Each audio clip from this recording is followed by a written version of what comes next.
Hello, my all viewers. I am Garima, and you are watching my new YouTube channel, Brain Booster. So, as you see in the description and the title of the video, today we will discuss about what is living or non-living, and this is the topic from Biology Class 11th, Chapter 1. लेकिन मैं इस video को सिर्फ class 11th के बच्चों को prefer नहीं करूँगी, क्योंकि इस टॉपिक का, इस क्वेश्चन का सही साइंटिफिक आंसर बहुत ही कम लोग जानते हैं और जिसको जानना बेहद ज़रूरी है। आप ये सोचोगे what is living is a very basic question, इस पर वीडियो कौन बनाता है, लेकिन फैक्ट ये है कि इसका कॉन्सेप्चुअल आंसर हम में से बहुत ही कम लोग जानते हैं। क्योंकि अगर मैं आपसे पूछूं व्हाट इज़ लिविंग, तो आप बोलोगे कि जो चीज़ें मूव कर रही हैं वो लिविंग हैं, लेकिन जो पेड़ पौधे होते हैं वो मूव नहीं कर पाते, तो क्या वो लिविंग नहीं है? No, they are also living.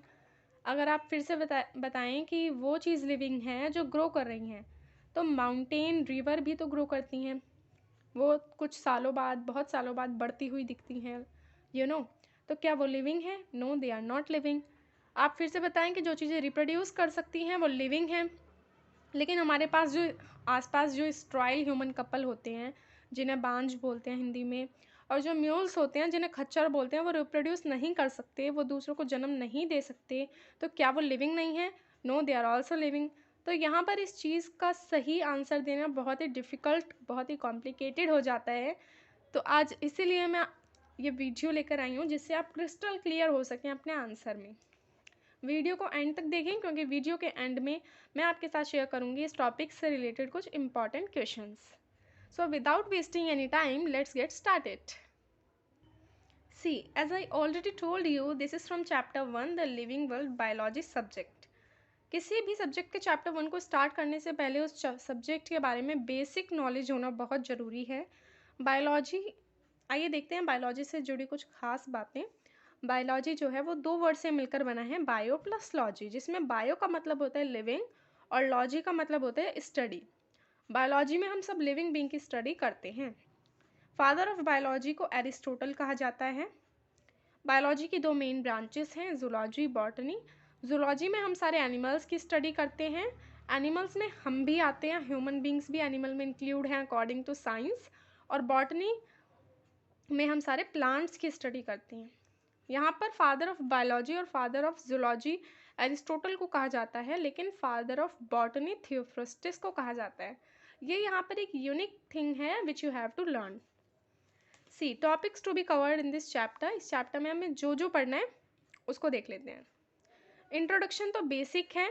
Characteristic of life हम आज के टॉपिक में पढ़ने वाले हैं। Diversity in life, binomial nomenclature, need for nomenclature, classification, taxonomy, taxonomic categories include species, genus, family, order, class, phylum, kingdom, right? देखिए, टैक्सोनॉमिक कैटेगरीज को लिखने का एक पैटर्न होता है, या तो आप ऐसे लिखिए जैसे मैंने लिखा है, या फिर आप kingdom, phylum, class, order, family, genus, species इस तरीके से लिखिए, क्योंकि बीच में से इसको लिखना गलत होता है, रॉन्ग पैटर्न होता है। अगर आप ऐसे लिखेंगे family, genus, order, species, kingdom, so this is wrong according to biology. और लास्ट में हम पढ़ेंगे टैक्सोनॉमिकल एड्स। इन सभी टॉपिक्स पर मैं पर्टिकुलर वीडियो बनाऊंगी, लेकिन आज के इस वीडियो में हम बात करेंगे what is living and the characteristic of living being और लाइफ। चलिए अब आ जाते हैं इस टॉपिक के मेन मोटिव पर, what is living, what is growth, what is non living, right.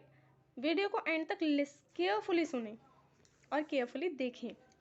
Growth is usually defined by increase in mass and number of individual organism. Growth को हम डिफाइन करते हैं कि किसी भी इंडिविजुअल ऑर्गेनाइज्म का इंक्रीमेंट होना, उसका या तो एज में बढ़ना या उसके वेट में बढ़ना, उसके मास में बढ़ना, ग्रोथ कहलाता है। Human visibly grow up to certain age, हम एक लिमिटेड एज तक ही ग्रो कर पाती हैं, but the cell keep on dividing as the new cell in the body keep on replacing the old one. देखिए, हम बाहर से तो एक सर्टेन एज तक ग्रो कर पाते हैं, किसी को हमारी हाइट 16 to 17 ईयर्स तक बढ़ती हुई दिखती है, उसके बाद हमारी हाइट नहीं बढ़ती या फिर बहुत कम बढ़ती है, राइट। लेकिन हमारे सेल्स जो हैं, इनसाइडली हम ग्रो करते हैं पूरी लाइफ। हमारे सेल्स पुराने सेल्स को रिप्लेस कर देते हैं नए सेल्स में, वो डिवाइड होते रहते हैं। और ह्यूमन सेल्स जो होता है वो 24 आवर्स में एक बार डिवाइड करता है। Some of the new non-living thing also seems to grow in size due to accumulation of particle, for example, the growth of a rock. जैसा कि मैंने आपको बताया कि नॉन लिविंग थिंग्स भी ग्रो करती हैं क्योंकि उनके आसपास एक्यूमुलेशन हो जाता है मटेरियल का, मतलब चीज़ें इकट्ठा हो जाती हैं। अगर किसी पत्थर के पास हम और मिट्टी डाल दें तो वो ग्रो करने लगेगा, वो ग्रो दिखने, उसकी ऐसा लगेगा ग्रोथ हो रही है, लगेगा नहीं, डेफिनेटली उसकी ग्रोथ होगी। तो नॉन लिविंग थिंग्स भी ग्रो करती हैं, इसलिए हम लिविंग थिंग का ग्रोथ एक डिफाइनिंग कैरेक्टर नहीं कह सकते। Growth is not a defining character of living being, क्योंकि ग्रोथ नॉन लिविंग बीइंग में भी होती है। Living being grow from inside due to cell division. As I already told you, this growth is not a defining character. Characteristic of living organism. See, growth, reproduction, ability to sense environment, metabolism, cellular organization, consciousness, जिसमें होगी, जिसमें ये सारी चीज़ें होंगी या इसमें से मेजॉरिटी होगी, मतलब बहुत सारी चीज़ें होंगी, वो लिविंग बीइंग है। अगर इनमें से एक दो चीज़ ना हो तब भी वो लिविंग बीइंग है। ओके, लाइक अगर कोई लिविंग बीइंग रिप्रोड्यूस नहीं कर पा रहा है बल्कि उसमें सारी फीचर्स, सारे कैरेक्टर अवेलेबल हैं, जैसे कि मेटाबॉलिज्म, सेलुलर ऑर्गेनाइजेशन, कॉन्शियसनेस, तो वो लिविंग बीइंग है। ओके, अब हम देखते हैं characteristic of life. Growth is the first character. It is the increase in number of mass of cell by division. It is the first character, but it is not defining character. Okay, this is the thing you have to remember. In plants, growth occur continuously throughout their lifespan. In animal, growth is only up to a certain age. Non-living grow by accumulation of material, increase in mass on surface. So growth cannot be taken as a defining property of living organism alone. A dead organism does not grow. देखिए इसमें कहा है, तो plants जो होते हैं ना वो अपनी पूरी लाइफ ग्रो करते हैं, आउटसाइड से भी और इनसाइड से भी। ओके, लेकिन हम जो होते हैं हम एक सर्टेन एज तक आउटसाइड ग्रो करते हैं, लेकिन इनसाइड हम पूरी लाइफ स्पैन तक अपने ग्रो करते हैं। ओके, नॉन लिविंग थिंग्स भी एक्यूमुलेशन ऑफ मटेरियल से ग्रो करती हैं। तो ग्रोथ एक डिफाइनिंग कैरेक्टर नहीं है लिविंग बीइंग का, और एक डेड ऑर्गेनाइज्म, एक मरा हुआ ऑर्गेनाइज्म ग्रो नहीं कर सकता। This is the obvious thing and we all know. Now come to reproduction. In living organism, reproduction means the formation of new individual from their parents. Parents से किन्हीं नए individual का जन्म लेना रिप्रोडक्शन कहलाता है। लिविंग ऑर्गेनाइज्म में fungi multiply spread easily by producing million of asexual spore. Fungi जो है वो बहुत सारे मिलियन में असेक्सुअल स्पोर्स को प्रोड्यूस करता है और फिर फैलता है। Okay, hydra yeast multiply by budding. Hydra east यहाँ पे बडिंग से मल्टीप्लाई करते हैं। Planaria a flat form. Planaria क्या करता है, अपने मान लो उसका कोई पार्ट कहीं से कट गया या कहीं से खो गया तो वो अपने पार्ट को दोबारा से रीजनरेट करने की एबिलिटी रखता है, कैपेबिलिटी होती है उसमें अपने लॉस्ट पार्ट को रीजनरेट करने की। Now see metabolism. देखिए मैं आपको रिप्रोडक्शन से जुड़ी कुछ खास बातें बताती हूँ। फंगी, एल्गी, अमीबा वाले क्वेश्चंस बहुत आते हैं, तो आप इन सब रिप्रोडक्शन में फंगी, एल्गी और ये किस तरह से कौन से प्रोसेसेस से प्रोड्यूस कर रहे हैं, रिप्रोड्यूस कर रहे हैं, ये जानना, ये याद रखना बहुत ज़रूरी है। ओके, और फंगी, अमीबा, प्लेनेरिया, इन सब में रिप्रोडक्शन और ग्रोथ का मतलब सेम होता है। हम ये भी कह सकते हैं कि फंगी ग्रो कर रही है, या इन अदर वर्ड हम ये भी कह सकते हैं कि फंगी रिप्रोड्यूस कर रही है, लेकिन दोनों का मतलब सेम होता है। Okay, now come to metabolism. Another important feature of living organism is metabolism.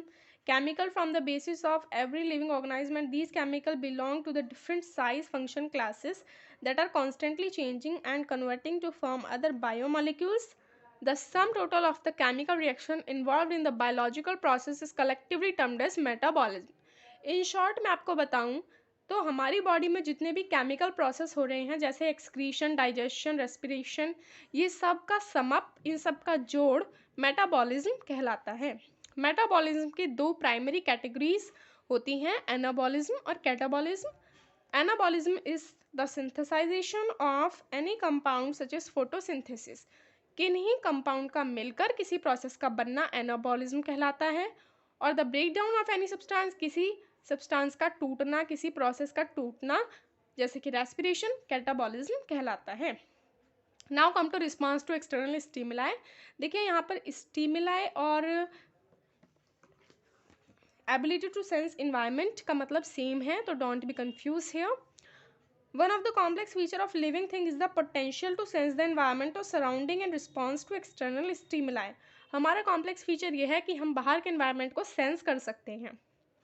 Okay बल्कि आई थिंक सारे ही लिविंग बीइंग जो हैं वो बाहर के environment को सेंस कर सकते हैं, लेकिन जो लोग कोमा में होते हैं वो बाहर के environment को सेंस नहीं कर सकते, वो सुन नहीं सकते, right, physically, biologically, mentally, okay, chemically वो बाहर के environment को सेंस नहीं कर सकते, but they are also living. Okay, still they are living. उनके जो हार्ट होते हैं, उनके जो लंग्स होते हैं वो मशीन में कन्वर्ट कर दिए जाते हैं. तो यहाँ पर ये कहना कि जिसमें कॉन्शियसनेस है, जिसमें इन्वायरमेंट को सेंस करने की कैपेबिलिटी है, बस वही लिविंग बीइंग है, ये कहना गलत है, क्योंकि जो कॉन्शियसनेस नहीं शो कर रहे हैं, जो नहीं सेंस कर पा रहे हैं, वो भी लिविंग हैं, जैसे कि पर्सन इन कोमा. ओके, देखिए अब जो भी मैंने आपको बताया उसको एक बार रीड आउट कर लेते हैं. Living thing have particular sense organ and through the sense organ it responses to external factor like water, temperature, light, etcetera. However, it is very complicated to define living in human being. For example, there are people who are in coma and they do not respond to external stimuli. The function of heart and lungs are replaced by machines. So are they living or non-living? They are living. Thus, defining living in human being is complex. Therefore, summing up, living things are constantly evolving, self-replicate and self-regulate, interactive complex systems that are capable of responding to stimuli. देखिए सिर्फ consciousness से हम ये नहीं show कर सकते कि ये लिविंग बीइंग है, इसलिए हम सेल्फ रेगुलेट, सेल्फ रेप्लिकेट जैसे कुछ और प्रोसेसेस को इन्वॉल्व करते हैं ये जानने के लिए कि ये लिविंग है या नॉन लिविंग है. ओके, सो यहाँ पे टॉपिक का एंड होता है. और जैसा कि मैंने आपको कहा था कि लास्ट में वीडियो के एंड में मैं आपके साथ इस टॉपिक से रिलेटेड कुछ इंपॉर्टेंट क्वेश्चंस, इंपॉर्टेंट एमसीक्यू जो बन सकते हैं, जिनकी प्रोबेबिलिटी बहुत ज़्यादा होती है एग्जाम में आने की, वो शेयर करूँगी. तो आइए let's take a view to them. देखिए important MCQ which is come from this topic are father of biology is Aristotle. I already told you. Hydra yeast multiply by budding, hydra yeast budding से multiply करते हैं. Okay, two category of metabolism is anabolism, catabolism. I think ये तो आपको learn हो गए होंगे. Is growth a defining character of living being? No, because non living things also seems to grow. Can a dead organism grow? No. Father of botany is Theophrastus. Growth is synonymous with reproduction for which of the following organism? Unicellular algae, amoeba, bacteria. मैंने आपको बताया था कि growth और reproduction का मतलब same हो जाता है कुछ ऑर्गेनाइज्म में, और वो होते हैं अमीबा, एल्गी, बैक्टीरिया जैसे organism. Which of the following organism multiply by fragmentation? Fragmentation से fungi, planaria, filamentous, algae multiply करते हैं. The sum total of all the chemical reaction occurring in body, जितने भी केमिकल रिएक्शन हमारी body में होती हैं उन सबका जोड़ मेटाबॉलिज्म कहलाता है. Who is called the Darwin of 20th century? Ernst Mayr. देखिए ये इस टॉपिक से भी रिलेटेड है और इस पूरे चैप्टर से भी रिलेटेड है. इसके बारे में बताने वाला कुछ था नहीं खास, तो इसलिए ये जनरल सा क्वेश्चन है लेकिन इंपॉर्टेंट क्वेश्चन है. So learn it. और जैसा कि मैंने आपको बताया था ये मेरा न्यू चैनल है, so please do support me, share the video, like the video and subscribe me. Thanks for watching.